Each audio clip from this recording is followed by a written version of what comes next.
ครับผมครับก็วันนี้ถือเป็นโอกาสอันดีนะครับซึ่งได้รับความเมตตาจากทีมงานทำเป็นทีมโดยเฉพาะท่านอาจารย์พระครูทุกคนปริยัติและให้โอกาสคณะทีมงานคณะทำงานของธรรมชาติธรรมชาติศิลป์ห้า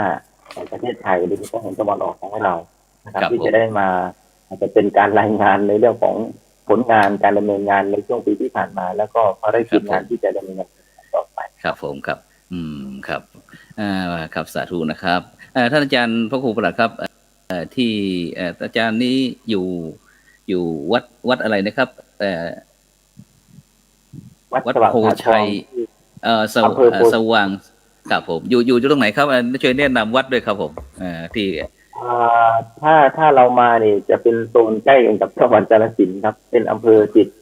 ชายชายเขตของจังหวัดกาฬสินธุ์นะคอ๋อรับถ้าครับผมถ้าออกมาก็จะเป็นเส้นขอนแก่นเลยจะสะดวกกว่าถ้าเดินทางอืมามนะครับครับผมก็เป็นแล้วก็อำเภอตอนนี้บรรยากาศที่โพชัย101ของเราเป็นยังไงบ้างครับตอนนี้อากาศหนาววันนี้ไหมครับหรือว่าฝนตกลมแรงครับตอนนี้ลมแรงมากครับผมเมื่อวานนี้กับวันก่อนก็มีฝนโปรยปลายสักเล็กน้อยน่าจะเป็นอืช่วงย่างเข้ามสู่ฤดูที่เป็นกันแล้วนะครับครับผม ครับแล้วก็โควิดเป็นยังไงบ้างครับอาจารย์ครับ101ครับตอนนี้เป็นยังไงบ้างตอนนี้ในสถานการณ์ของวัดของตัวกับผมเองนะครับท่านอาจารย์ก็คือท่านอาครับจารย์มหาปิดวัดมา4 เดือนแล้วครับ เหรอ คราวที่แล้วก็5 เดือนครับได้เปิดมา1 เดือนแล้วก็หายไปอีกครับทีนี้หายไปอีกเออตอนนี้ก็4 เดือนเออแล้วครับปิดมาถ้าคาดว่าน่าจะได้ปิดอีกเพราะว่าวันนี้ก็มีเคสที่เกิดขึ้นที่จะเป็นโรงเรียนของเอกชนคราวที่ครับผมแล้วเนี่ยเป็นของโรงเรียนปกติเด็กประถมคราวนี้เป็นโรงเรียนเอกชนเพิ่งติดวันนี้น่าจะประมาณสัก4 รายครับผมโอ้ครับก็ยังน่าเป็นห่วงอยู่นะครับดังนั้นเข้าไปที่ท่านอาจารย์พระมหาจงยุทธนะครับอ่ครับผามกิตติยุทธโตนะครับเลครับ ขานุการเจ้าคณะจังหวัดหนองคายวัดโพชัยนะครับรองประธานสครับมัชชาศีลห้าของตะวันออกครับช่วยวัดโพชัยตรงไหนครับท่านอาจารย์เนี่ยครับ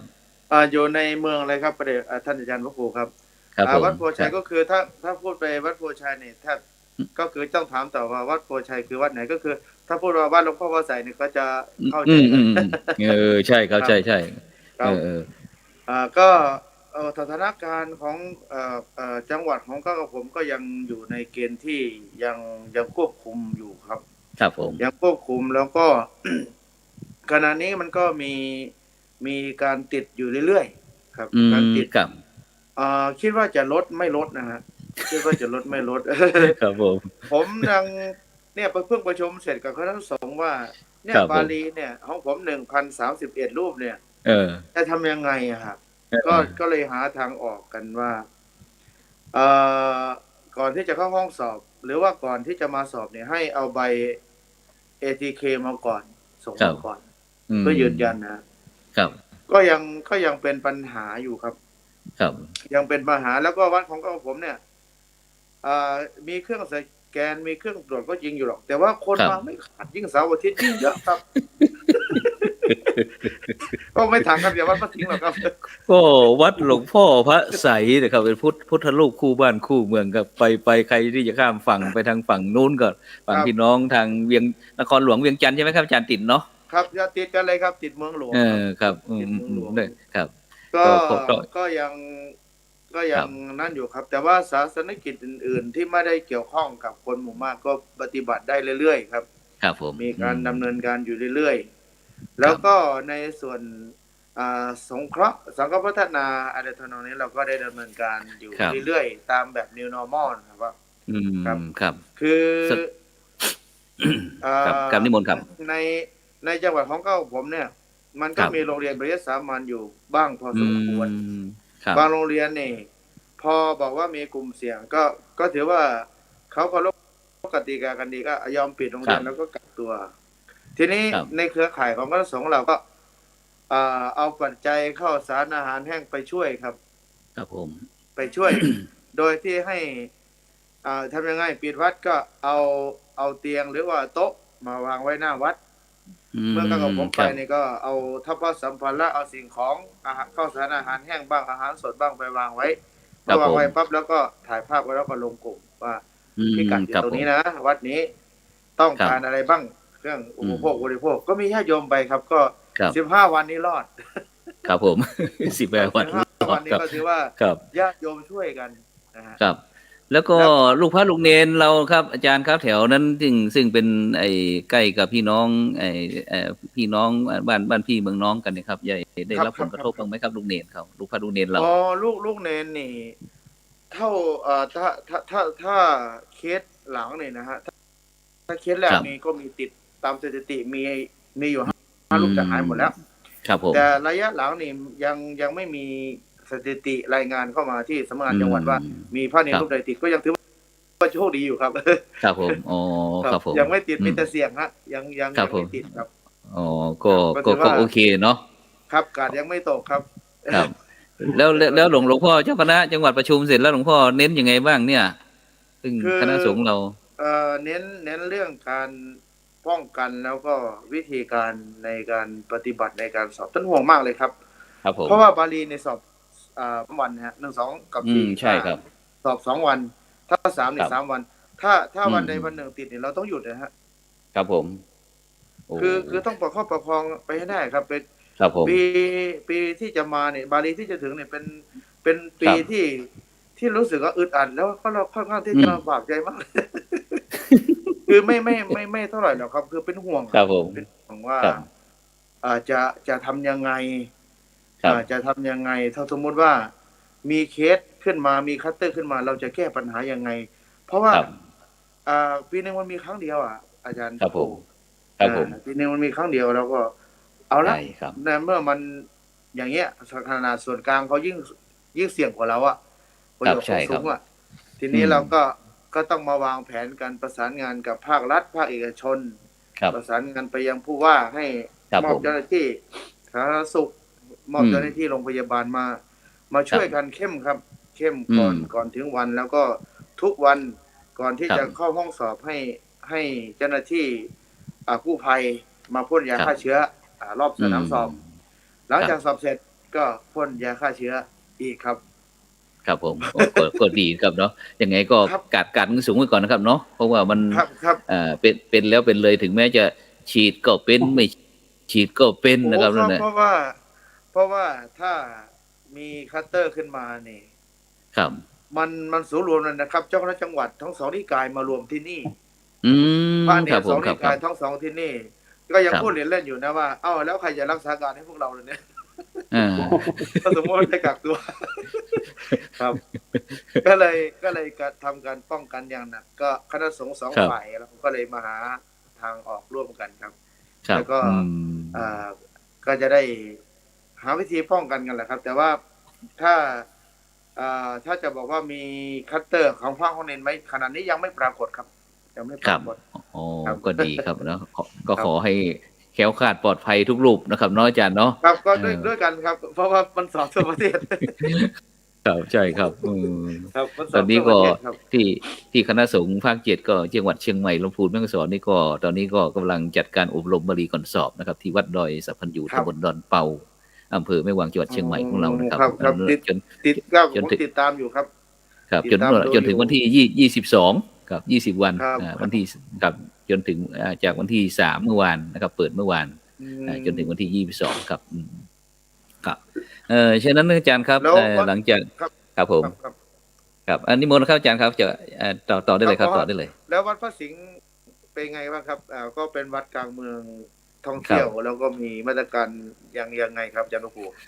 ครับก็อย่างวัดพระสิงห์เหล่านี้ก็จะมีจุดตรวจคัดกรองเหมือนกันครับอาจารย์ครับแต่ก็ตอนนี้มันก็อย่างพี่น้องพุทธศาสนิกชนทั่วๆไปก็ยังไม่ค่อยกล้ามาเนาะครับ ก็จะมีแต่ภายในครับเพราะว่ามันก็ ยังไม่มีความมั่นใจกันนะครับเนาะแต่ก็พอนับคนได้ไม่มากเท่าไหร่นะครับไม่มากเท่าไหร่ครับไม่เหมือนวัดหลวงพ่อใสครับผม เพื่อนกันครับ ครับ พระสิงห์พระไสยครับเพื่อนกันครับ ครับ ครับ ผมไป2-3 รอบละไว้ว่าหลวงพ่อใสไปกราบมาแล้วครับวัดพ ครั ระ บ สิงห์เนี่ยผมน่าจะเป็นพัก2-3 รอบเหมือนกันครับ อืม เพราะว่าหลวงพ่อเจ้าคุณเทพกับหลวงพ่อเจ้าคุณราชเป็นเพื่อนกันครับ เป็น โอ้ครับสาธุครับ เป็นเพื่อนกันมาตั้งแต่เป็นเลขาเจ้าคณะจังหวัดด้วยกันนะครับ อืม ท่าน ครับ ก็ ผ เรีย ม ก ครั กับ นอยู่ตั้งแต่เป็นเลขาหลวงปู่หนูอะครับ ครับใช่ครับใช่ครับหลวง ใช่ ปู่หนู หลวง ท่าน ปู่ห ก็ นู เป็น ท่าน เล รู้จัก ขา หลวง หลว ปู่ ง หนู ปู่นวล แน่นอนละ ครับ สุด เพราะ ยอด ว่า แล้วท่านรู้จักหลวง หลว ปู่ ง หนู หลวงปู่หนูกับหลวงบ้านเกิดหลวงพ่อเนี่ยอยู่ใกล้กันครับบ้านพลเขากับบ้านท่านคืออำนาจเจริญนะครับ ใช่ใช่ใช่ครับหัวตะพานน้ำเจริญ ครั ครับ บผม ครับ ครับ ครับ ครับเดี๋ยวถ้ามีโอกาสก็จะไปเที่ยวบ้างเนาะครับ ได้ครับพี่ อาจารย์ครับตอนนี้หลังจากที่โครงการหมู่บ้านรักษาศีล5นะครับได้ผ่านไปปี2564นะครับตอนนี้ก็ปี2565นะครับซึ่งคณะกรรมการทั้งส่วนกลางนะครับก็ได้มีการที่จัดการทำแผนนะครับแผนที่จะระยะ5ปีนะครับตั้งแต่ปี65จนถึง70เนี่ยนะครับซึ่งก็วันก่อนก็ได้มีการประชุมกันนะครับตอนนี้ในฐานะที่เป็นสมัชชาศีล5นะครับของหนตะวันออกก็คือตัวแทนของพี่น้องทางภาคอีสานนะครับซึ่งก็มีคณะครูบาอาจารย์หลายรูปนะครับที่ได้มีโอกาสนะครับได้ร่วมงานกับคณะกรรมการส่วนกลางแล้วก็คณะกรรมการส่วนโหนนะครับซึ่งก็จะมีหลวงพ่อวัดพระธาตุพนมนะครับเป็นประธานนะครับเป็นประธานนะครับฉะนั้นอาจารย์ครับอาจารย์มีที่ประชุมตอนนี้เราได้จัดการประชุมกันหรือยังครับที่สมัชชาศีล5ของหนตะวันออกของเราได้มีการปรึกษาหารือกันบ้างไหมครับที่ได้มีครับผมประชุมร่วมกับคณะกรรมการหนเลยครับ เพราะว่าประชุมศีล5ทุกครั้งกับผมก็จะได้แจ้งเครือข่ายศีล5ในจังหวัดหนองคายนะครับเข้าร่วมครับผมเข้าร่วมแต่ว่าที่ประชุมจัดประชุมแบบกลุ่มแบบอะไรยังไม่มีครับเพราะว่าทั้งนี้ทั้งนั้นเราก็ต้องฟังนโยบายจากผู้เป็นเบื้องสูงก็คือมีประชุมศีล5หนตะวันออกนี่ครับก็ผมก็จะได้ส่งลิงก์ส่งอะไรไปให้ต่างๆครับผมพระในปกครองก็คือท่านที่เป็นสมัชชาในจังหวัดหนองคายเนี่ยครับส่วนจังหวัดอื่นผมก็ได้ส่งบ้างแต่ว่าก็คิดว่าน่าจะได้รับการประสานงานทั่วถึงครับเพราะว่าเท่าที่เข้าดูก็มีสมัชชาเข้าเยอะครับครับสาธุครับอาจารย์ครับแล้วก็อย่างที่หลังจากที่โครงการหมู่บ้านรักษาศีล5ของเราได้มีโอกาสนะครับไปให้กับพุทธศาสนิกชนนะครับพี่น้องทางภาคตะวันออกนะครับได้มีโอกาสเข้าร่วมโครงการหมู่บ้านรักษาศีล5นะครับได้นำโครงการต่างๆเข้าไปพึ่งปฏิบัตินะครับแม้กระทั่งหลายๆอย่างนะครับได้ผลตอบรับเป็นยังไงบ้างครับสำหรับโครงการหมู่บ้านรักษาศีล5แถวภาคตะวันออกของเราครับผมถ้าภาคตะวันออกเฉียงเหนือหรือว่าภาคอีสานเนี่ยนะครับครับโครงการหมู่บ้านรักษาศีล5ก็เหมือนเป็นว่าโครงการที่มาตอกย้ำให้แน่นยิ่งขึ้นหรือว่าให้มั่นใจหรือว่าเพิ่มเขาเรียกว่าเป็นแรงผลักดันให้มีความแน่นแฟ้นหรือว่าให้มีศีลมีธรรมมีประเพณีอะไรต่างๆเพิ่มขึ้นครับเพราะอะไรครับเพราะว่าถ้าหากว่าเราเนี่ยไม่มีการจัดทำโครงการอย่างนี้ก็เสมือนว่าพระเรานี่ไม่แทบจะไม่ได้ทำอะไรเลยครับก็จะไม่รู้ว่าศีล5นี่มันมีเฉพาะคำกล่าวที่เปล่งวาจารับออกเท่านั้นหรือครับแล้วศีล5จะมาแปรรูปเป็นการดำรงชีวิตเครื่องอุปโภคบริโภคศีล5กินได้ทำยังไงครับแต่ก่อนเราก็อธิบายเทศบนธรรมะนี่มันเป็นรูปธรรมเป็นรูปธรรมเป็นนามธรรมแต่ว่าที่จะให้เกิดได้เลี้ยงตนได้ดังที่สรุปศีลเลยนะโพคสัมปทานเนี่ยจะให้มีศีลมีทรัพย์มีสุขนี่จะทำยังไงครับก็คือการประกอบสมาชีพนะครับในแต่ละพื้นที่ในแต่ละถิ่นนี่ก็พอเห็นพระเจ้าประสงค์ไปเยี่ยมผู้ป่วยติดเตียงไปถามไปไถ่แล้วก็มีการให้คนในชุมชนเนี่ยเอาผลิตภัณฑ์ต่างๆภายในชุมชนเอาปราชญ์ชาวบ้านเอาอะไรต่างๆมาจัดแสดงคนที่เป็นปราชญ์ชาวบ้านเป็นคนแก่หรือว่าเป็นเด็กรุ่นเล็กเด็กแดงก็ดีใจครับว่าเห็นพระเถระชั้นผู้ใหญ่มาเยี่ยมชุมชนของตนแล้วก็ในจังหวัดนั้นก็มีผู้ว่ามีนายอำเภอต่างๆลงไปครับก็เลยเป็นโครงการเผยแผ่เชิงลุกครับผมเผยแผ่เชิงลุกที่เป็นจุดแข็งครับครับก็ถือว่าก็เป็นที่ยอมรับนะครับโครงการหมู่บ้านรักษาศีล5นี้นะครับของก็เป็นที่ยอมรับอย่างมากแล้วก็แผ่วงกว้างออกไปนะครับก็ถ้า ถ้าแรกๆปีแรกๆก็ลำบากกว่าจะทำให้คนเข้าใจได้ก็ต้องใช้กำลังเยอะพอสมควรทั้งกำลังคนกำลังทรัพย์นะครัครับบนี่ครับ ผมสัมผัสมาตั้งแต่ยุคแรกเลย ครับผมแล้วก็อย่าง ก็ที่ไอ้วัดโพไซของเรานะครับก็เป็นวัดแหล่งท่องเที่ยวแล้วก็มีพระพุทธรูปหลวงพ่อพระไสยเป็นพระคู่บ้านคู่เมืองแล้วนะครับก็จะเป็นแหล่งท่ครับองเที่ยวไม่ว่าจะเป็นพี่น้องทางฝั่งพี่น้องสปปลาวนะครับแล้วก็พี่น้องที่หนองคายนะครับมีผลตอบรับเป็นยังไงบ้างครับมีอย่างพี่น้องลาวสปปลาวถ้าข้ามมาเนี่ยเขาสอบถามบ้างไหมครับอะไรคือศีลห้าอะไรนี่โครงการโอ้นี้เขาถ้าเขาแถบถิ่นนี้เนี่ยครับคือครับอารยธรรมราบลุ่มแม่น้ำโขงหนองคายบึงกาฬเอ่ครับแถบลำน้ำโขงกับเนี่ยวัฒนธรรมมันจะเป็นอันเดียวกันครับศิลปะครับผมวัฒนธรรมประเพณี22ของ14จะแน่นแฟ้นมากในถิ่นนี้นะฮะครับครับถือกันมากไม่คตีรับวงแคบเข้ามาก็คือโดยเฉพาะอย่างยิ่งในจังหวัดหนองคายเนี่ยครับโดยเอาหลวงพ่อพระไสยนี่เป็นหลักคครับนหนองคายเนี่ยจะเชื่อถืออย่างหนึ่งว่าทุกคนเนี่ยเกิดมาเป็นลูกหลวงพ่อพระไสยครับอาจารย์ครูครับผมคลอดออกครับมาครั้งสาธุครับแรกเนี่ยคลอครับ ดออกมาครั้งแรกเนี่ยยังไม่ได้เข้าบ้านนะครับต้องเอามาถวายหลวงพ่อก่อน ครับอ๋อต้ครับผมองมาถวายหลวงพ่อก่อนแล้วอ่าหรือว่าคลอดออกมาแล้วเนี่ยเด็กบอกยากเด็กอะไรยากบอกครัไม่บอยากว่าไม่ฟังก็เอามาถวายเป็นลูกหลวงพ่อครับครับครับคือถ้าบอกว่าถ้าระดมอะไรเกี่ยวกับหลวงพ่อพระไสยนี่ง่ายหมดเลยครับครับอย่างมีลูกพระลูกเนนจากสปลาวที่มาทางฝั่งเรานี่อยากเห็นเมืองโครงการแล้วก็อยากจะนำโครงการหมู่บ้านรักษาศีลห้านี่ไปประยุกต์ใช้กับคณะสงฆ์อะไรมีลูกพระโอ้ลูกเนนคุยบ้างไหมครับเอาไปใช้ครับ แต่เขาไปเอออนุวัตหรือว่าปรับให้เข้ากับสถานการณ์หรือว่าครับผมทำให้กับภูมิทัศน์ของสถานที่ครับผมนำไปใช้เยอะเลยครับในพรรษาครับมีการเทศน์มีการออกเยี่ยมญาติออกเยี่ยมโยมครับแต่ว่าเขาอาจจะทำได้ไม่เยอะเนื่องจากจำกัดเรื่องทุนทรัพย์ท่านพระครูครับผมแต่ว่าถามว่าครับเขานำไปไม่นำไปครับ ไปเยี่ยมผู้อืป่วยมไปมีการแสดงธรรมมีการเทศน์มีการทอล์กครับแล้วขณะนี้ครับก็มีอาการพาญาติพาโยมเข้าปฏิบัติธรรมทำเหมือนไทยเลยครับ เพราะว่าครับผมนักศึกษาครับสาที่จบธุครับจากอ่าจากไทยส่วนใหญ่ก็เป็นนักศึกษาที่ครับจบเป็นมหาปรริญญาบ้างเป็นครับนักศึกษาที่จบปริญญาโทปริญญาเอกบ้างไปพัครับฒนาฝั่งครับ เพราะว่าครับคนที่จบการศึกษาฝ่ายพระจากไทยนี่จะได้รับการยอมรับมากครับประเทศเพื่อนบ้านของเราเนี่ยนะฮะครับต้องเข้าใจว่าในขณะเนี้ยไม่มีระบบสมณศักดิ์แล้วใช่ไหมล่ะแต่ว่าสมณศักดิ์เดียวที่เข้าไปแล้วได้รับการยอมรับก็คือพระมหาครับครับติดยังใช้ได้อตยู่นะลอด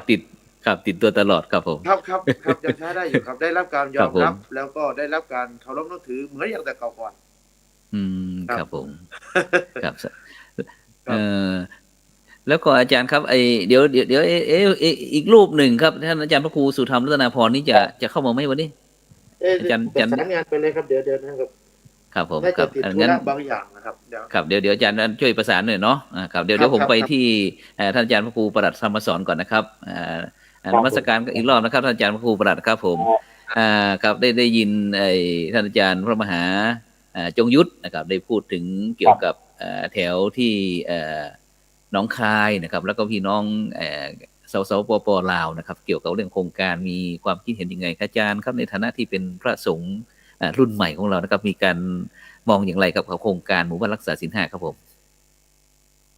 มองในลักษณะของการกระจายงานมากกว่านะครับเพราะว่าการนำหลักการที่เราใช้ระบบการเผยแผ่ในหลักศีลห้าที่ทำอยู่ณปัจจุบันเนี่ยเราได้เครือข่ายครับได้เครือข่ายในองค์กรไม่ว่าจะเป็นองค์กรส่วนท้องถิ่นก็ดีภาคีเครือข่ายในส่วนของพระสงฆ์ในพื้นก็ดีทีนี้ในเมื่อมันเป็นเครือข่ายแล้วมันก็จะเป็นทำให้เกิดภาระงานให้กับคณะสงฆ์ภาระงานในที่นี้มันจะเป็นในส่วนของโควิดนะครับในภาพบวกภาพก็จะเริ่มกระเตื้องเพราะว่าในส่วนของจังหวัดเนี่ยเริ่มขับเคลื่อนระดับประเทศเลยขับเคลื่อนมาละผ่านหนลงสู่จังหวัดแต่ละจังหวัดรับนโยบายไปทีนี้แต่ละวัดก็ต้องเริ่มทำละซึ่งมีเราแม่แบบแต่ก่อนเนี่ยเราก็มีแม่แบบที่ทำงานมาแต่ตอนนี้ก็มีแผนยุทธศาสตร์ที่เราจะทำเพิ่มนะครับเพราะฉะนั้นยิ่งมีแผนที่จะซัพพอร์ตขึ้นมาอีกเนี่ยก็จะเป็นแผนงานที่เป็นชัดเจนแล้วก็ทำให้ เราแบ่งภาระงานได้ทั่วถึงการทำงาน ค ใน รับ ส่วนของศีลห้าเนี่ยผมคาดว่าเป็นองค์คาพยพที่ใหญ่มาก งานองค์การทั้ง6ด้านเลยปกครองเผยแผ่การศึกษาอะไรเลยก็สามารถที่จะอนุมัติได้ว่าปรับใช้เข้าไปในส่วนงานที่ทำได้แล้วก็เอาตัวศีลห้านี้เข้ามาโดยเฉพาะภาคีเครือข่ายที่เราทิ้งไม่ได้ก็คือบวรบ้านวัดเนี่ยโรงเรียนนะครับ ครับนอกจากที่จะมีพลังบวรบ้านวัดราชการโรงเรียนแล้วนะครับอาจารย์ครับในการสร้างเครือข่ายครับของสมัชชาศีลห้าหนตะวันออกของเราครับได้มีการสร้างมีเทคโนโลยีหรือว่ากลไกเทคนิคยังไงบ้างครับในการที่จะสร้างเครือข่ายที่อยากจะให้ภาคีเครือข่ายเยอะๆนะครับมาร่วมกับสมัชชาศีลห้าครับตอนนี้เรามีการทำในหลายๆภารกิจนะครับเพราะในส่วนของผู้ที่มาเป็นสมัชชาศีลห้าอันนี้ส่วนใหญ่เลยนะครับส่วนใหญ่เป็น new generation ก็คือผู้ไปแรงเหมือนรุ่นพวกผมเหมือนรุ่นท่านอาจารย์มหาอย่างเงี้ยนะครับอันนี้จะเยอะครับผมโดยมีความคาดเกี่ยวก็คือเป็นเลขาตำบลเลขาอำเภอเลขารองอำเภอเลยต่างๆเลยครับก็จะคล่องตัวด้วยกันหนึ่งในกลุ่มงานโดยมีท่านหลวงพ่อเจ้าคุณพระศรีหราชมาจารย์ท่านหนึ่งท่านก็มีในคลิปที่ทำเหมือนกับทำรายการนะครับ15กับประชาชนของเราในที่เห็นทุกวันพฤหัสนะครับก็เป็นการนำเสนอผลงานเพื่อเป็นการทบทวนในงานของแต่ละพื้นที่ที่ทำแล้วก็กระจายงานออกไปผ่านในยุคที่มันเป็นยุค New Normal เพราะว่าเราไปหากันไม่ได้ใช้สื่อออนไลน์นะครับก็เป็นการไปหาสื่อกันอย่างสะดวกสบายส่วนหนึ่งก็เป็นการถอดบทเรียนไปในตัวด้วยเพราะแต่ละพื้นที่ก็จะมีบริบทที่แตกต่างแล้วก็คล้ายๆกันวันที่ท่านอาจารย์มาจะบอกว่าในลาบลุ่มแม่น้ำโขงเนี่ยก็จะเป็นลักษณะวัฒนธรรมประเพณีที่เหมือนกันนะครับแล้วก็จะมีการปฏิบัติคล้ายๆกันคือความเชื่อและความศรัทธาในส่วนข้างเหนือก็จะเป็นอีกอย่างนะครับแต่ก็มีความคล้ายกันในส่วนข้างใต้ก็เป็นอย่างหนึ่งแต่ก็มีความคล้ายกันเพราะฉะนั้นในการนำเสนอผลงานของสมัชชาศีลห้าเนี่ยก็จะเป็นการรีวิวให้ผลงานที่เกิดขึ้นในทุกท้องที่โดยเราจะไปหยิบผลงานแต่ละพื้นที่เข้ามาปรับใช้กับงานของไม่ว่าจะเป็นเรื่องของการศึกษาการลงพื้นที่ตรวจเยี่ยมผู้ป่วยหรือว่าการเข้าไปช่วยเหลือในเรื่องการศึกษาการช่วยเหลือคณะสงฆ์ด้วยกันเองทำให้เป็นหรือว่าเป็นภาพที่เห็นความสมัครสมานสามัคคีในรุ่นที่จะเป็นรุ่นต่อไปในการที่จะมาเป็นคณะสงฆ์ผู้นำอีกต่อไปนะครับครับผมแล้วก็อย่างที่เห็นว่ามีการประชุมสมัชชาศีลห้าแห่งประเทศไทยได้มีการที่จะให้สมัชชาศีลห้าของเรา1โครงการ1เดือน1โครงการหรือว่า1ปี1โครงการยังไงบ้างครับผมเนี่ยคุยให้ฟังก็จะเป็นลักษณะคือในแต่ละเดือนเนี่ยอยากให้มีงานในแต่ละจังหวัดก่อนตอนนี้นะครับในแต่ละจังหวัดนำเสนอผลงานที่ได้กระทำมาแล้วผมว่างานในส่วนของ15เนี่ยในส่วนหนึ่งก็จะพูดโยงเกี่ยวไปของงานของอบตนะครับอันนี้เป็นงานที่เดินไปด้วยกันอยู่แล้ว15กับอบตถ้าในภารกิจงานเนี่ยแต่ละพื้นที่แต่ละจังหวัดนี่ทำกันอยู่แล้วคณะสงฆ์กับชุมชนหรือว่าน้ำพึ่งเรือเสือพึ่งป่าพึ่งอาศัยกันมาโดยตลอดแต่ว่าเราไม่ได้นำเสนอให้กับบุคคลภายนอกได้เห็นผลงานในพื้นที่ของเราเพราะเราทำอยู่แล้วเป็นประจำอยู่แล้วแล้วก็เด่นชัดอยู่แล้วนะครับการนี้สมัชชา15นี่ก็เลยมีแนวนโยบายที่ว่าอยากให้เห็นการนำเสนอผลงานเหล่านี้ส่วนหนึ่งก็เป็นการให้ขวัญกำลังใจกับผู้ที่ปฏิบัติงานส่วนที่สองก็เป็นจับเป็นไอดอลให้กับคนที่ยังไม่ปฏิบัติคนที่ยังนอนหลับอยู่หรือว่าคนที่ยังไม่ได้มีอาจจะไม่ได้มีแผนงานกรณีอย่างนี้ถ้าหากว่าไปเห็นหมู่คณะทำก็จะมีแรงบันดาลใจอันนี้คือการสร้างแรงบันดาลใจแล้วถ้าอย่างที่จะทำเหมือนกับหมู่คณะที่ทำได้นะครับเพราะงานส่วนมากในถ้าหากว่ากล่าวไปแล้วเนี่ยการทำงานศีล5เนี่ยไม่ได้ลงทุนอะไรมากนะครับไม่ได้ใช้ปัจจัยแต่ว่าใช้หัวใจเป็นในการที่จะทำเป็นวอลันเทียร์หรือว่าเป็นจิตอาสาลักษณะนี้ครับผมครับอย่างนั้นก็นี่ก็เป็นท่านอาจารย์พระครูประหลัดนะครับธรรมสอนนะครับดรนะครับรองประธานสมัชชาศีล5นะครับซึ่งก็ได้พูดถึงภาคีเครือข่ายนะครับเรื่องการที่พระสงฆ์รุ่นใหม่นะครับได้มาพบเจอกันนะครับโดยเฉพาะเรื่องการนำเทคโนโลยีอะไรต่างๆนะครับนี่ก็เป็นอีกแนวคิดครับฉะนั้นก็ไปที่ท่านอาจารย์พระมหาจงยุทธนะครับกิติสุทโธยุทโตนะครับเลขานุการรองเจ้าคณะจังหวัดหนองคายนะครับรองประธานสมัชชาศีล5หนตะวันออกนะครับท่านอาจารย์ครับได้ยินท่านอาจารย์พระครูประหลัดธรรมสอนดร.ในพูดแล้วได้พูดถึงว่าไอดอลนะครับท่านอาจารย์ครับที่สมัชชาศีล5ของ หนตะวันออกของเราเนี่ยครับมีใครเป็นไอดอลบ้างครับอย่างหนเหนือนะครับจะมีท่านอาจารย์พระครูปิยวรรณวิพัฒน์นะครับที่วัดหัวฝายนะครับอำเภอพาน อำเภอพร้าวหรือเปล่านะครับจังหวัดเชียงรายนะครับอย่าง อ๋อเชียงราย ผลกลางนี่ก็จะเป็นหลวงพ่อแดงนะครับพระครูพิสิทธิ์ประชานาถนะครับรองเจ้าคณะอำเภออัมพวานะครับสมุทรสงครามนะครับอย่างส่วนผลใต้นี่ก็จะเป็นท่านอาจารย์พระครูโสพลปัญญาสารอะไรต่างๆนะครับถ้าเราจะยกตัวอย่างเชิดชูครูบาอาจารย์เรานะครับที่ว่าเป็นไอดอลที่สมัชชาศีลห้าเราเห็นอยู่เนี่ยครับมีใครบ้างไหมครับอาจารย์มหาครับอ๋อในสมัชชาเนี่ยนะฮะทั้งต้นแบบทั้งอีสานของเราเนี่ยครับพอจะมียกตัวอย่างให้ชัดเจนไหม่ว่าเพื่อที่เขาจะได้ไปศึกษาครับที่อยากให้คนรุ่นใหม่ต้นแบบของครับการทุ่มเทงานคณะสงฆ์ครับนะครับ ก็เห็นจะเป็นหลวงพ่อเจ้าคุณพระเทพวรมุนีครับ อันนี้ในส่วนของผู้นำที่เสียสละนะครับ คือเขาต้องเข้าใจอย่างนี้นะครับว่าที่จริงพระคุณท่านนี่อายุ80 ปีแล้วไม่ต้องทำงานก็ได้เป็นพระราชาคณะชั้นเทพด้วย แล้วก็วัดของมีกายภาพประสิทธิภาพ แล้วก็คุณภาพที่ไม่จำเป็นที่จะต้องดำเนินงานใดๆก็ได้แต่ว่าหลวงพ่อท่านบอกว่าตราบใดที่ยังมีลมหายใจดีก็ขอทำงานให้พระศาสนาเรื่อยไปครับผมไม่เป็นที่ปรึกษาก็ไม่ต้องทำงานในในจังหวัดแล้วก็หมดภาระเรื่องงานของคณะสงฆ์ไปเราก็ท่านก็มาเอาโครงการไม่ใช่อย่างเดียวนะครับวัดประชารัฐสร้างสุขท่านก็เป็นประธานโครงการหมู่บ้านรักษาศีลห้าท่านก็เป็นประธานนี่อีกแล้วก็ประชุมแต่ละครั้งลงพื้นที่แต่ละครั้งราคาถ้าไม่ติดอาพาธลงพื้นที่ทุกครั้งเลยครับแล้วก็เสียสละวัดปัจจัยที่มีในพระพนมแล้วก็ลงไปในหน่วยงานแล้วก็เอาของดีในแต่ละพื้นที่ของอำเภอท่าพนมเนี่ยทั้ง10 กว่าอำเภอเนี่ยมารวมศูนย์ที่วัดท่านจัดออกงานออกบูธในงานพระพุทธท่าพนมนะครับแล้วก็จัดให้เป็นรูปแบบรูปธรรมแล้วก็มีการประสานงานอยู่เรื่อยๆแล้วก็ให้กำลังใจแก่บรรดา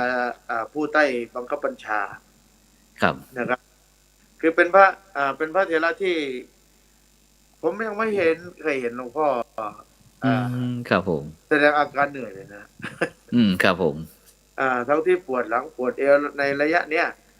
ก่อนหน้านั้นก็ปวดบอกเห็นบอกว่าเส้นพลิกหรืออะไรนี่แหละแต่ก็ไปครับไปได้เขาไปได้ท่านก็ไปคือเป็นพระเถระที่น่ารักมากครับพระเถระที่น่ารักมากก็คือแล้วก็อีกหลายรูปนะครับที่มีวัดเถรปฏิทาที่เสียสละแต่ก็เพราะว่าจะไม่ได้เล่าทั่วถึงนะครับในบรรดาสมัชชาก็มีพี่ๆน้องๆเยอะครับเพราะว่าในแต่ละวันนี่กิจกรรมอะไรต่างๆที่บรรดาสมัชชาพี่น้องของพวกเราเนี่ยทำงานก็น่าอนุโมทนาทุกรูปเลยครับเพราะว่าเรามีสมัชชาก็เหมือนว่าเราอยู่คนละที่ก็จริงนะครับแต่ว่าทำงานในห้องเดียวกันในองค์กรเดียวกันครับผมแต่ละคนก็ทำเรื่องนี้คือแต่ละอย่างมันอาจจะไม่เหมือนกันหรอกครับแต่ว่ามันเป็นความดีที่จะบูรณาการสังคมของเราให้น่าอยู่องค์นี้ถนัดเรื่องนี้ก็ทำเรื่องนี้องค์นี้ถนัดเรื่องฝ่ายถนัดเรื่องจักสารเรื่องอะไรต่างๆสามารถที่จะแปลเปลี่ยนให้คนเป็นอาชีพได้ก็ดีครับครับมีรูปหนึ่งในจังหวัดหนองคายเป็นท่านเป็นเจ้าหน้าที่วัดของท่านนี่มันติดแม่น้ำชื่ออะไรก็ราชทินนามอะไรครับผมไร่ครับวัดจันทรังสีวรารามซึ่งวัดนี้ได้รับการตรวจประเมินศีลห้าเป็นศีลห้าต้นแบบเหมือนกันโอ้ครับผมสาธุครับทีแรกนะดินนั้นที่ตรงนั้นมันเป็นเขาเรียกดินน้ำท่วมน้ำจะไม่มีทางลดคือมันดินชุ่มน้ำฝนตกมาทีไรก็ท่วมตรงนั้นทุกปีมันติดแม่น้ำแล้วก็ถ้าภาคอีสานเขาเรียกว่าดินทามนะดินชุ่มน้ำครับทีนี้ท่านก็เลยคิดว่าเอ๊ะถ้าจะปลูกต้นไม้เนี่ยคงไม่เหลือแน่ครับท่านก็เลยไปทดลองเอาไผ่กิมซุงมาปลูกอ๋อครับผมเขาบอกว่าเป็นไผ่ทนน้ำทนน้ำได้มาปลูกทดลองปีก่อ2 ก่ออยู่ได้จริงๆนี่ทีนี้เมื่อเห็นอยู่ได้แล้วก็มาทดลองปลูกจาก อ่า1เห็นดูแล้วก็เป็น10 20 30ก็เลยเป็นพันกอครับ ทีนี้มันก็ในธรรมชาติของต้นไผ่เวลาออกหน่อมันออกหน่อพร้อมกันนะอาจารย์ผู้ ครับ ทีนี้ท่านก็เลยไม่รู้จะทำไงก็เอาแจกโยมก็แล้วแจกโยมมันก็กินได้ไม่กี่วันท่านก็เลยเอาอย่างนี้แล้วกันบ้านเรามีวิธีการถนอมอาหารก็คือ1ทำหน่อไม้เปรี้ยวหน่อไม้ส้มนะฮะ ครับ 2แล้วก็มาต้มแล้วก็ทำวิธีการเก็บไว้เหมือนทำกระป๋องน่ะแล้วก็เอามาทำหน่อไม้ปี๊บหน่อไม้ปี๊บแล้วก็ไม่พอทีนี้ก็ไปทดลองเรื่องน้ำจากลำไผ่ต้นจากใต้ต้นไผ่โอ้ครับผมก็มาทำครับก็มาทำเป็นน้ำสกัดสมุนไพรขายได้อีกครับ ก็เลยต้นไผ่นี่นะครับครับกลายเป็นสร้างงานสร้างคนทีนี้เมื่อต้นไผ่หมดอายุแล้วก็สามารถมาเผาถ่านได้ใบไผ่เนี่ยก็สามารถไปแปลเป็นปุ๋ยได้ครับผมครับ แล้วก็กำไรไม่เยอะนะฮะแต่ว่าท่านบอกว่าวัดไม่ได้หรอกแต่ว่าชุมชนได้อาชีพครับครับว่างเว้นจากทำนาก็มาทำหน่อไม้ครับครับผมโอ้สุดยอดเลยครับอาจารย์ครับอาจารย์มหาครับเคยได้ยินโครงการ1 จังหวัด1 ลงสีข้าวไหมครับที่โครงการแจกลงสีข้าว71 จังหวัดของหลวงพ่อแดงครับผมอาจารย์ยื่นอาจารย์ยื่นความประสงค์ไปยังอย่าลืมนะครับยังติดต่อด่วนนะครับทางภาคอีสานเราครับติดต่อด่วนเลยครับ บอกว่า71 จังหวัดนะครับที่หมู่บ้านไหนที่ต้องการที่จะอยากจะได้เครื่องสีข้าวนะครับฉะนั้นสมัชชาศีล 5เราอย่าตกข่าวนะครับต้องรีบสนองเจตนาของหลวงพ่อแดงหน่อยครับผมลงสีข้าวครับเพราะว่าท่านมีเงื่อนไขยังไงนะครับเนาะครับช่วงนี้ก็ขอบคุณท่านอาจารย์พระมหาจงยุทธนะครับครับซึ่งในขณะนี้บรรดาท่านผู้ฟังท่านผู้ชมก็กำลังติดตามรายการสังฆพัฒนาเพื่อประชาชนบทบาทประสงค์ในยุค New Normal นะฮะวันนี้เราได้พูดกับได้รับความเมตตาจากสมัชชาศีล 5นะครับภาคตะวันออกหรือภาคอีสานของเรานะครับซึ่งก็มีพระอาจารย์พระมหาจงยุทธนะครับกิติยุทธโตนะครับเลขานุการเจ้าคณะจังหวัดหนองคายนะครับวัดโพชัยนะครับวัดหลวงพ่อใสนะครับรองประธานสมัชชาศีล 5ท่านอาจารย์พระครูประหลัดธรรมสอนนะครับด็อกเตอร์นะครับรองเจ้าคณะอำเภอโพชัยเจ้าวาดวัดสว่างสะทองนะครับอำเภอโพชัย101นะครับรองประธานสมัชชาศีล 5ครับซึ่งก็คงจะรออีกรูปหนึ่งครับรออีกรูปกับท่านอาจารย์พระครูสุธรรมแจ้งมาแล้วครับติดภารกิจครับโอเคครับไม่เป็นไรครับครับไม่เป็นไรครับฉะนั้นก็บรรดาท่านผู้ฟังท่านผู้ชมก็สามารถที่จะโดยการกดติดตามกดไลค์กดแชร์นะครับเพื่อเป็นธรรมทานนะครับยิ่งแชร์มากก็ยิ่งได้บุญมากนะครับซึ่งรายการของเราก็จะมีช่องธรรมะเป็นทีมนี้ก็จะเป็นการทำงานของพระสงฆ์ยุค New Normal เช่นเดียวกันครับในการโดยเฉพาะคณะพระสงฆ์ทั้งคณะสงฆ์ทั้ง4 หนนะครับหรือว่า4 ภาคนะครับภาคเหนือภาคใต้ภาคตะวันออกภาคกลางนะครับทั้งแม้กระทั่งพระธรรมทูตสายต่างประเทศนะครับเราก็รวมกันนะครับจัดรายการตรงนี้นะครับเพื่อที่จะเอาธรรมะนะครับไปเป็นเครื่องบำรุงใจให้กับบรรดาท่านผู้ฟังท่านผู้ชมนะครับแม้กระทั่งนอกจากที่เราจะมีช่องทีวีออนไลน์ธรรมะเป็นทีมแล้วนะครับก็ยังทั้งช่อง YouTube นะครับแล้วก็ Facebook นะครับแล้วโดยเฉพาะก็จะมีวิทยุเครือข่ายขึ้นสีขาวนะครับ FM ขึ้น 104.50 เมกะเฮิรตซ์ไทยซึ่งตั้งอยู่ที่วัดฝ่ายหินนะครับอำเภอเมืองจังหวัดเชียงใหม่พร้อมทั้งเครือข่ายนะครับฉะนั้นก็บรรดาท่านผู้ฟังท่านผู้ชมก็สามารถส่งข้อความมาทางอินบ็อกซ์ได้นะซึ่งก็ต้องขอบคุณนะครับอนุโมทนากับทุกท่านนะครับที่ส่งข้อความเข้ามานะครับทั้งพี่น้องทางUK นะครับทั้งสายต่างประเทศด้วยนะครับขอบคุณอนุโมทนาทุกท่านซึ่งวันนี้ก็ต้องขออภัยด้วยเพราะว่ามาสายเพิ่งเดินทางครับท่านอาจารย์ครับเพิ่งเดินทางมาพอดีมีคณะศรัทธาญาติโยมนะครับมีความปรารถนาดีนะครับที่จะนำทั้งชุดนักเรียนนะครับชุดวอร์มนะครับรองเท้านะครับแล้วก็เป็นปัจจัยในการที่จะสนับสนุนในซ่อมบูรณะสร้างนะครับสร้างอาคารอเนกประสงค์นะครับจากประเทศออสเตรเลียนะครับผ่านท่านอาจารย์พระครูสถิตธรรมาภิรักษ์นะครับเจ้าคณะอำเภอชัยประการนะครับหลวงพ่อก็เลยเชิญชวนนะครับคณะสงฆ์นะครับเพราะในช่วงนี้ก็ทางภาคเหนือของเราก็เสี่ยงอยู่นะครับเกี่ยวกับเรื่องโควิด นะครับฉะนั้นก็เลยแจ้งให้กับบรรดาท่านฟังท่านผู้ชมแล้วทราบว่าวันนี้รายการของเราทำไมมาช้าจังนะครับช้าแต่มาแน่นะครับฉะนั้นเราไปที่ท่านอาจารย์พระครูปลัดธรรมสอนนะครับด็อกเตอร์นะครับเจ้าคณะรองเจ้าคณะอำเภอโพชัยนะครับวัดเจ้าอาวาสวัดสว่างสะทองนะครับ101นะครับรองประธานสมัชชาศีล 5อีกรูปหนึ่งนะครับของหนตะวันออกของเรานะครับซึ่งถือว่าเป็นพระหนุ่มเนนน้อยนะครับที่มีความมีจิตอาสานะครับฉะนั้นพระอาจารย์ครับเมื่อกี้เราได้คุยกับท่านอาจารย์พระครูท่านอาจารย์พระมหาจงยุทธนะครับท่านพระอาจารย์อยากจะเสริมอะไรนะครับที่เพราะว่าจังหวัด101ของเรานี่ก็มีความสำคัญเหมือนกันนะครับ101เราตอนนี้เป็นยังไงบ้างครับก็เกี่ยวกับเรื่องการสอบบาลีมีปัญหาบ้างไหมบาลีนี่น่าจะเป็นทั้งประเทศนะครับสะเทือนทั้งประเทศตอนนี้คือสิ่งที่เราพยายามรักษาได้คืออย่าให้มีเคสเกิดขึ้นในสนามนั้นๆถ้ามีเคสคือจบเลยอันนี้คือเป็นเหตุนะครับเพราะว่าหน่วยงานราชการก็ช่วยไม่ได้นะอาจารย์มหาจะเป็นผู้ว่าจะเป็นนายอำเภอท่านก็ช่วยเราไม่ได้นะครับเพราะว่าก็ต้องหยุดตามในการเพราะเอาความปลอดภัยในส่วนหนึ่งนะครับถ้าจะได้อันนี้นำเรียนถวายว่าถ้าย้อนไปในความเป็นศีล 5 101เนี่ยถือว่าลำบากนะครับเพราะอยู่ในพื้นแผ่นของทุ่งกุลา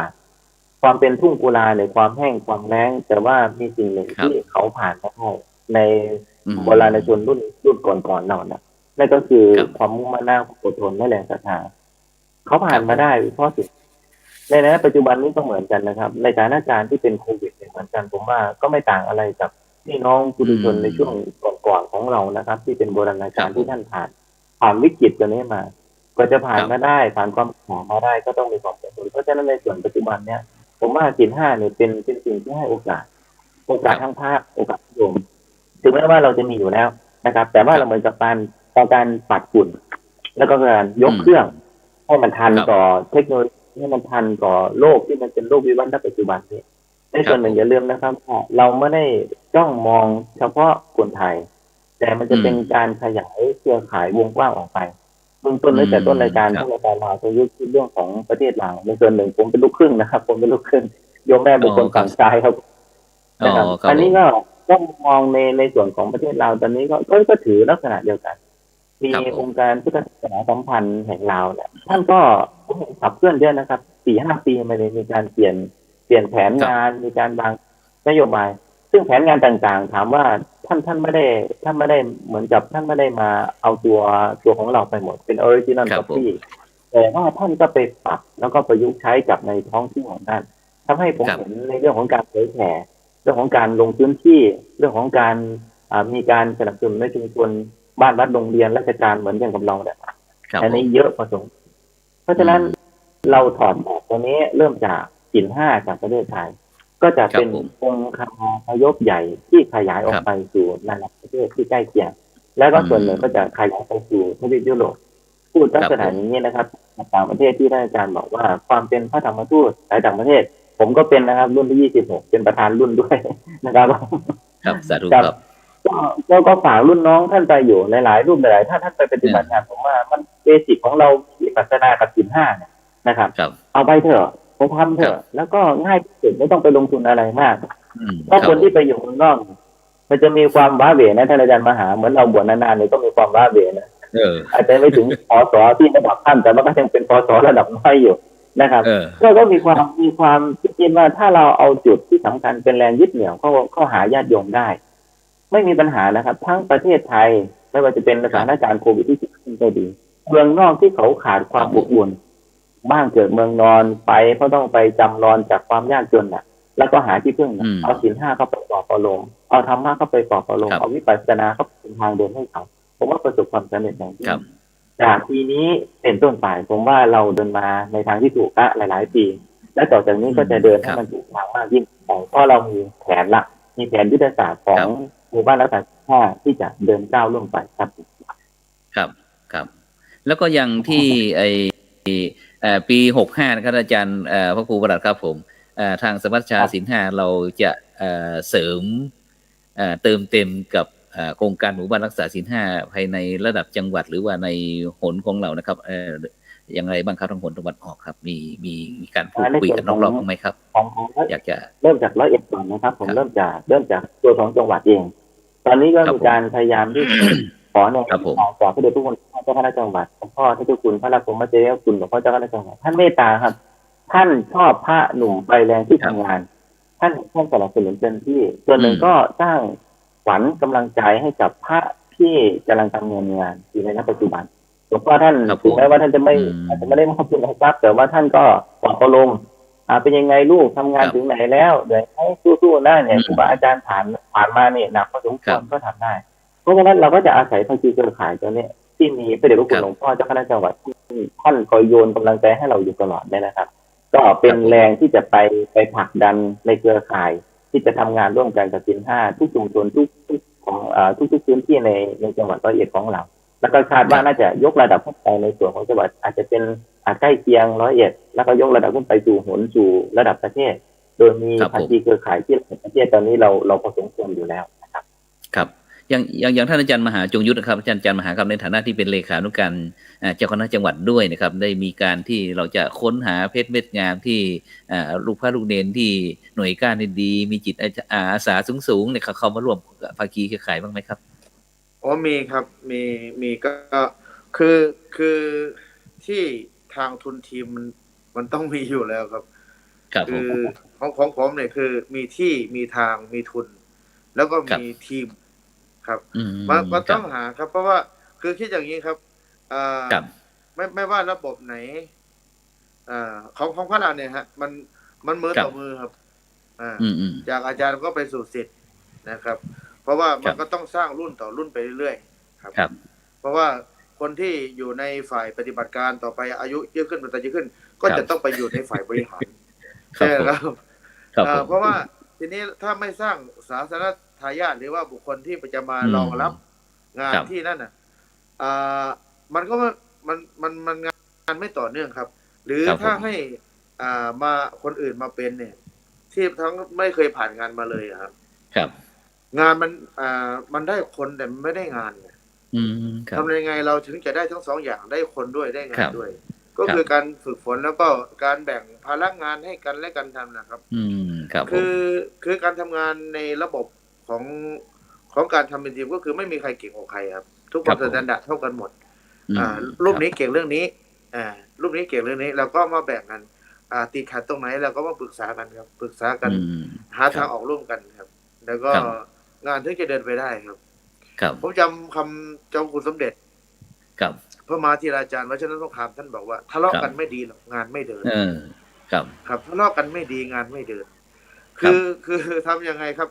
ทีมก็คือมีความสามัคคีแหละครับ เป็นแกนกลาง ครับ การที่จะมาแชร์ประสบการณ์การทำงานอะไรต่างๆ ให้รุ่นน้องพี่ก็สอนน้อง หรือว่าน้องมีประสบการณ์ดีๆก็เล่าสู่พี่ฟัง ครับ งานของคณะเรามันถึงจะเป็นไปด้วยกันได้ครับ ต้องรักกันนะครับ ครับซึ่งอาจารย์ครับมีคนมองบอกว่าโครงการหมู่บ้านรักษาศีลห้าเนี่ยเป็นงานของผู้สูงอายุหรือเปล่าอะไรเงี้ยแล้วก็ เยาวชนคนรุ่นใหม่จะเอาไปไว้ตรงไหนอย่างงี้ครับทางสมัชชาศีลห้าของเราคิดถึงลูกๆจากทั้งมหาวิทยาลัยทั้งสถานศึกษาอะไรบ้างไหมครับจะมีการที่ไว้เ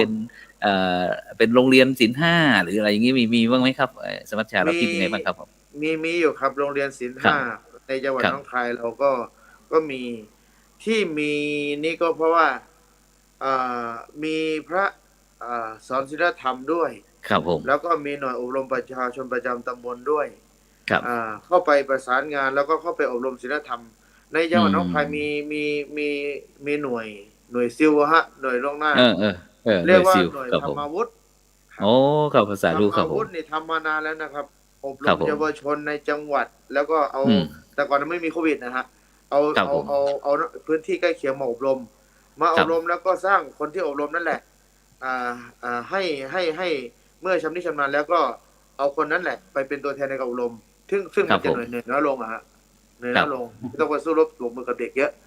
ครับ ค ผ รับ ม โดยเฉพาะว่าที่ทำอยู่ณขณะปัจจุบันนี้ก็สร้างเครือข่ายไปเรื่อย ครับ ๆ ผม สร้างมีมีลูกขายกับมีแม่ขาย โอ้ครับ ครับ ยังไง สร้าง ครับมีลูกขายเป็นยังไง ลูก ให้ช่วยขยายหน่อย เมื่อ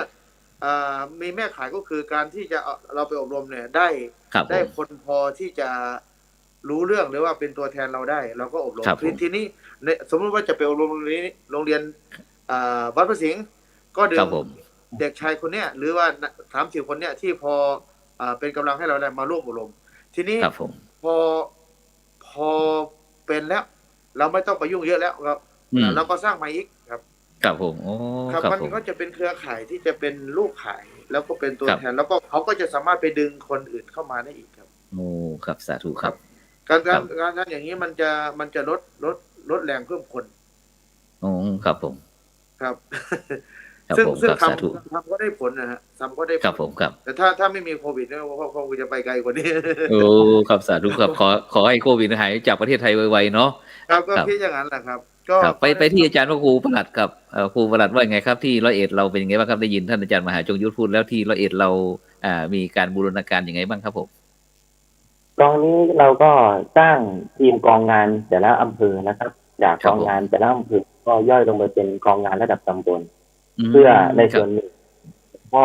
เจ้าคณะจังหวัดท่านมีวิสัยทัศน์มองเป้าหมายให้กับหลวงพ่อเจ้าคณะอำเภอหลวงพ่ออำเภอก็ต้องไปคัดเม็ดงามเม็ดนั้นแหละคนที่มีแววแล้วนะครับ แล้วก็ให้แรงสนับสนุนเขาไปด้วย ครับผม ในส่วนหนึ่งก็คือเขามาทำงาน อาจจะเป็นไม่เฉพาะงานศีลห้านะครับเพราะงานที่ ครับผม ที่เราทำเนี่ยมันเป็นองค์ประยุกต์ภาพรวมทั้งหมดดังนั้นแล้วก็เอางานมาทำให้เขาทำแล้วก็ให้เขาทำแล้วก็ให้เขาภูมิใจในงานของเขาเหมือนกับที่เราเห็น ครับ ในที่บอกว่าเรามีต้นแบบคือหลวงพ่อสวัสดิ์เป็นตัวอย่างในการทำงาน ครับ เป็นไอดอลระดับจังหวัดหลวงพ่อเจ้าคณะอำเภอเป็นไอดอลระดับอำเภอแล้วก็ไล่เรียงกันลงมา เมื่อเราได้เครือข่ายภาคีตัวนี้เสร็จเรียบร้อยแล้วนะครับ ก็มีการทีมที่เป็นทีมซัพพอร์ตก็คือทีมกองงานจังหวัดนะครับ ก็ต้องไปเข้าแรงผลักดันเขาแล้วก็ไปดูแนวทางให้เขาว่าทำยังไงเหมือนที่ท่านอาจารย์จงยุทธบอกนะครับในทางมีทีมให้เขาด้วยไม่ใช่ว่าจะหลอกใช้งานเขาอย่างเดียวไม่ได้นะครับ ต้องมีหนทางที่ไต่เต้าให้เขาด้วยโตไปก็เหมือนที่บอกว่าคณะนี้หลังจากที่ท่านเกษียณอายุไปแล้วไปสู่เป็นที่ปรึกษาแล้ว คณะนี้ที่จะมาทำงานเนี่ยให้เป็นแนวคิดหรือว่าแนวปฏิบัติเป็นแนวเดียวกัน อันนี้งานมันจะต่อเนื่องตลอดศีลห้าของเราเนี่ยทำไมต้องมาสร้างสมัชชา ถ้าหากว่าไม่มีสมัชชาหลวงพ่อไม่ว่าจะเป็นหลวงพ่อหนองคายก็ดีหลวงพ่อนครพนมซึ่งเกษียณไปได้อย่างนี้ก็ดีนะครับ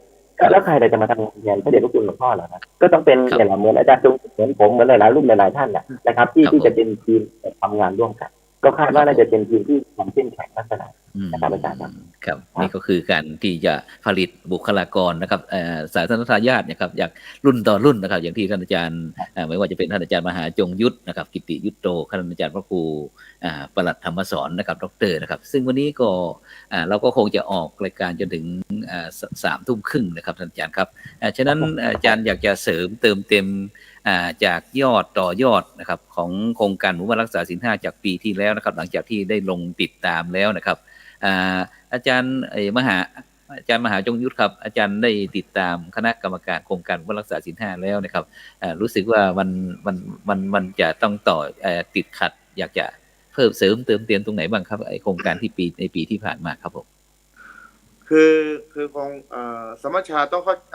ในส่วนเขาพูดของในส่วนธรรมชาก่อนนะครับครับผมสมัชชาต้องเข้าใจว่าเราเพิ่งมีมา2 ปีเราก็เหมือนเสมือนว่าว่าเรามาช่วยกันแบ่งเบาภาระธุระของพระเถระครับผมนะครับทีนี้ผมก็กับอาจารย์ธรรมสอนลงพื้นที่คู่กันครับเพราะว่าจะได้ลงเพราะว่าผมลงกับหลวงพ่อสิ่งที่เห็นก็คือบางจังหวัดนะครับอาจจะด้วยว่าติดขัดอะไรผมก็ไม่อาจที่จะทราบได้ครับผมคือขาดการประสานงานจากฝ่ายปกครองนะครับเพราะว่าบางรูปเนี่ยเป็นสมัชชาก็จริงอยู่ครับแต่ว่าไม่ได้มีตำแหน่งเป็นเลขานุการหรือใดๆทั้งสิ้นนะครับผมไม่ได้รับการประสานงานเลยพอเราถามไปทำในพื้นที่ไปบอกว่าไม่ได้รับการประสานงานใดๆทั้งสิ้นก็เป็นเรื่องที่น่าเห็นใจนะครับว่าที่จริงแล้วเราก็มุ่งหวังว่าจะให้ลูกข่ายเหล่านี้ของพวกเราเนี่ยไปทำงานเป็นก็คือเป็นขอโทษนะครับเป็นไม้เป็นมือของคณะสงฆ์นะฮะเป็นไม้เป็นมือแต่ว่าเขาไม่ได้รับการประสานงานไม่ได้เรียกใช้ไม่ได้เรียกใช้หรือว่าไม่ได้รับโอกาสเมื่อไม่ได้เรียกใช้ก็คือไม่ได้รับโอกาสที่จะอวดแสดงฝีไม้ลายมือความคิดความเห็นอะไรต่างๆครับผมก็คือเรื่องการปกครองคณะสงฆ์ก็ต้องถือว่าต้องให้โอกาสด้วยครับผมให้โอกาสในการทำงานของนี่ด้วยก็เหมือนทั้งสืบเนื่องกับอาจารย์ธรรมสอนพูดว่า ต้องยกย่องด้วย ครับผม เราต้องยกย่องด้วย อืม เพราะว่าอาจจะเป็นพระเด็กๆที่อยู่ในมุมหนึ่ง แต่ว่าก็ได้มีโอกาสมาทำได้ แต่อาจจะไม่เยอะก็ถือว่าได้ทำอยู่ครับ ได้ ครับผม ทำถือว่าเป็นกำลังหนึ่งของคณะสงฆ์ ครับ เป็นกำลังหนึ่งของคณะสงฆ์ที่จะช่วยกันผลักดันคนกำลังเยอะหน่อยก็ผลักดันเยอะ คนกำลังน้อยก็ผลักดันได้ตามกำลังของตนนะครับก็ถือว่าเรามาช่วยงานกัน ครับ แต่ ผ ที ม นี้ก็ทำยังไงถึงจะเชื่อมต่อกันได้หลวงพ่อยันท่านก็บอกว่าต้องมีอายตนิบาตอายตนิบาตก็คือการเชื่อมต่อการประสานงานนะครับ อืม การประสานงานไม่ใช่เฉพาะประสานงานในกลุ่มภาคีเครือข่ายอย่างเดียวนะครับ ครับ ต้อง ผม ประสานงานในกลุ่มของคณะสงฆ์ด้วย ครับ นะ ผม ในกลุ่มของคณะสงฆ์ด้วย ก็มันถึงจะเดินไปด้วยกันได้ เพราะว่าเราจะทำได้เฉพาะลำพังตนเองนี่มันก็เป็นการยากอยู่ ครับผม นะครับ เราก็ต้องอาศัย ครับ กระแสหลักก็คือคณะสงฆ์ด้วยคณะสงฆ์ก็คือเสาหลักนะครับ ครับผม เสาหลักที่ ครั จะ บ ต้อง ผม ช่วยกันไป ทีนี้ ครับ ในฐานะของสมณชาเองนี่ก็ต้องดูงานของคณะสงฆ์ด้วยว่าบางทีก็ว่าขณะนี้คณะสงฆ์ดำเนินการไปถึงไหน เรามีอะไรพอที่จะช่วยได้ แล้วก็ ครับ แสดงถึงจิตอาสาในการที่จะเข้าไปช่วย ครับผม ครับ อย่างนี้มันถึงจะมีเดินไปได้อย่างมีประสิทธิภาพครับนะครับ ผม เมื่อ ครั มี บ ประสิทธิภาพก็เกิดผลที่งามหรือว่าเกิดประโยชน์แก่คณะสงฆ์หมู่ใหญ่ครับ ครับผม ครับ ครับ สาธุครับ ไปที่ท่านอาจารย์พระครูประหลัดธรรมสอนครับ ท่านอาจารย์ดรครับ ท่านอาจารย์ ครับ อยากจะเสริมมาตรงนี้ที่ท่านอาจารย์มหาจงยุทธอะไรสักนิดหน่อยไหมครับ ผมก็เท่าที่ลงไปในพื้นที่นะครับ เหมือนกับท่านอาจารย์จุงใช่ไหมครับ มันมีเส้น ครับ บางๆเส้นเลยนะที่ไม่ว่าจะเป็นเด็กกับผู้ใหญ่เนี่ยยังไม่เอาเส้นตัวนี้ออก ถ้าผู้ใหญ่ ครับ แต่เส้นเล็กๆตัวนี้นะออกสักหน่อย ครับ ผ ผม มว่างานของพ่อจะคล่องเพราะว่าบางทีอาจจะเป็นเพราะการทำงานที่เหมือนกับบอกนะครับการประสานงานน่ะมันยังไม่ทั่วถึงเท่าไหร่สอง ครับ ความเป็นสมัชชาเรายังเป็นใหม่ แล้วก็ยังไม่รู้ว่าบทบาทของเราหน้าที่ของเราเนี่ยบางทีทำไปแล้วจะไปล้ำขึ้นท่านไหมทำไปแล้วจะไปเกินขอบเขตงานท่านหรืออย่างไรบางทีถ้าไม่สั่งมาเราก็ไม่ทำนะครับ เพราะฉะนั้น ครับ ในหลายบุคคลในหลายรูปแบบเนี่ยเราต้องคาดว่า ครับ อย่างน้อยก็ถือว่าดี อย่างน้อยก็ถือว่า ครับ ดีที่ว่าเราได้มีโอกาสให้ผู้แทนของศีลห้าก็คือภาคีเครือข่ายเนี่ยได้เห็นใน ครับ ภา ผ พ ม งาน แล้วก็ ครับ ส่วนหนึ่งเราก็มีเพื่อนที่เยอะมากขึ้น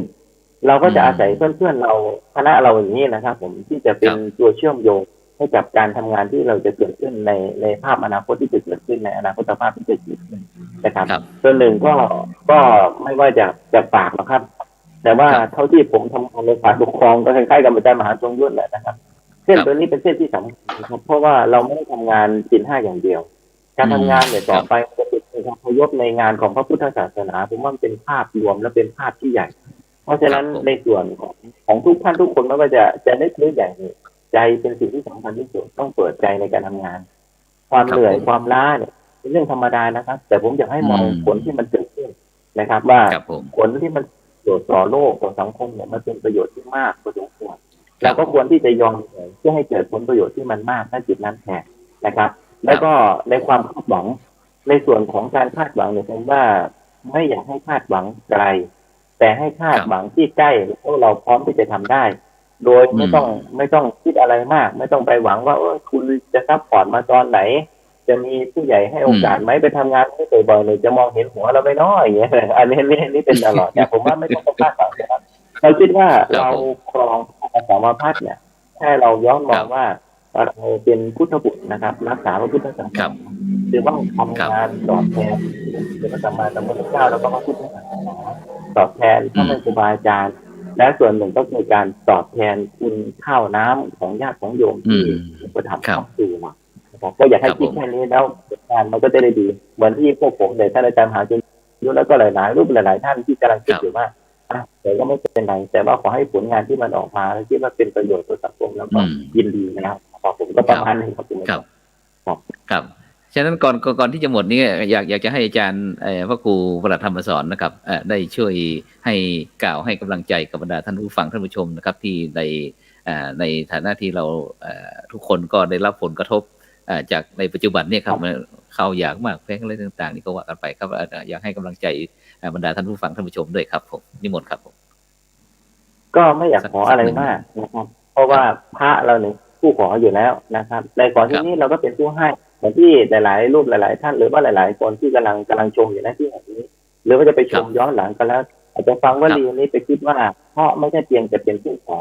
แต่เราพร้อมที่จะเป็นผู้ให้แล้วเราพร้อมที่จะถวายชีวิตนะครับเพราะว่าการเข้ามาสู่ร่มผ้าเนี่ยเรามอบกายถวายชีวิตให้แก่องค์สมเด็จพระสัมมาสัมพุทธเจ้าให้แก่พระพุทธศาสนา แล้วก็มอบจิตมอบใจให้กับญาติกับโยมเพราะเราก็อาศัยญาติโยมโยมก็อาศัยเราเพราะฉะนั้นผมอยากขอนิดหนึ่งก็คือมุมมองที่โยมมองมาหาเราโปรดให้กำลังใจถึงว่าไม่มีปัจจัยไม่เป็นไรแต่ว่าขอกำลังใจเล็กๆน้อยๆเหมือนกับคอมเมนต์ทุกคอมเมนต์ที่ผ่านมาเหมือนกับคำพูดคำจาอาจารย์ดีแล้วนะครับที่ได้พาพวกผมทำถ้าไม่มีอย่างนี้พวกผมก็จะไม่เห็นอย่างนั้นแล้วก็หมู่คณะร่วมกันเราก้าวไปพร้อมกัน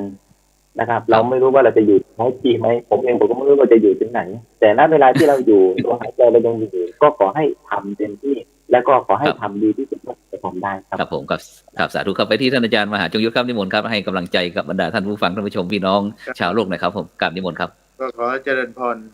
ท่านสาธุชนที่รับชมรับฟังอยู่ณขณะนี้ธรรมภาพก็ถือว่าเป็นส่วนหนึ่งที่จะเป็นสื่อถึงกำลังใจให้กับท่านสาธุชนที่มีกำลังอยู่แล้วก็ขอให้มีกำลังใจเพิ่มขึ้นไป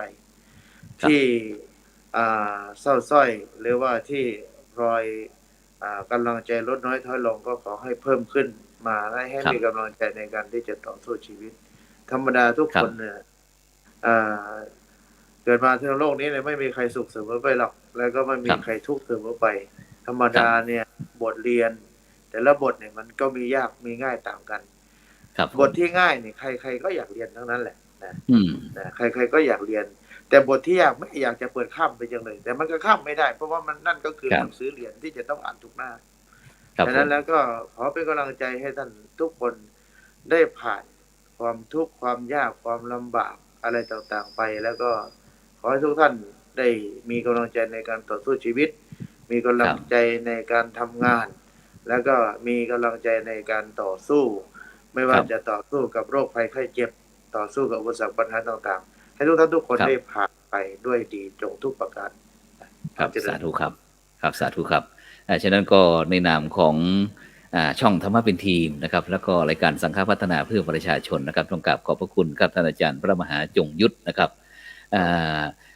กิตติยุตโตนะครับเลขานุการเจ้าคณะอำเภอเจ้าคณะจังหวัดหนองคายนะครับวัดโพชัยนะครับวัดหลวงพ่อใสนะครับจังหวัดหนองคายนะครับรองประธานสมัชชาศีล5หนตะวันออกนะครับมีอะไรก็สามารถที่จะโทรศัพท์ได้นะครับ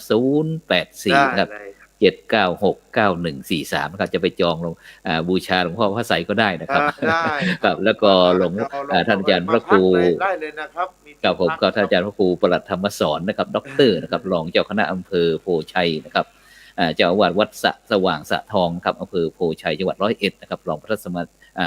สมัชชาศีล5หนตะวันออกอีกรูปหนึ่งครับที่ได้มาร่วมแลกเปลี่ยนเรียนรู้นะครับในฐานะที่เป็นตัวแทนของพระสงฆ์รุ่นใหม่นะครับเพื่อที่จะได้มาพบปะนะครับกับบรรดาท่านผู้ฟังท่านผู้ชมนะครับฉะนั้นก็ต้องขอบคุณโมทนาครับฉะนั้นก็ในค่ำคืนนี้ก็เวลาหมดเวลานะครับจำเป็นที่จะต้องนำรายการสังฆพัฒนาเพื่อประชาชนนะครับจากบรรดาท่านผู้ฟังท่านผู้ชมไปก่อนนะครับวันพรุ่งนี้เราก็จะมีเป็นรายการของพระพุทธศาสนา4แผ่นดินนะครับแล้วก็วันอาทิตย์นั้นก็เห็นธรรมเห็นเราเห็นธรรมนะครับทุกศุกร์เสาร์อาทิตย์นะครับเวลา 20:00 นเป็นต้นไปนะครับสำหรับในค่ำคืนนี้ก็ขอให้ทุกท่านหลับฝันดีนะครับมีเงินใช้นะครับไร้โลภะพยาธินะครับไม่เจ็บไม่จนนะครับสำหรับในค่ำคืนนี้ก็ขอกล่าวคำว่าสาธุครับ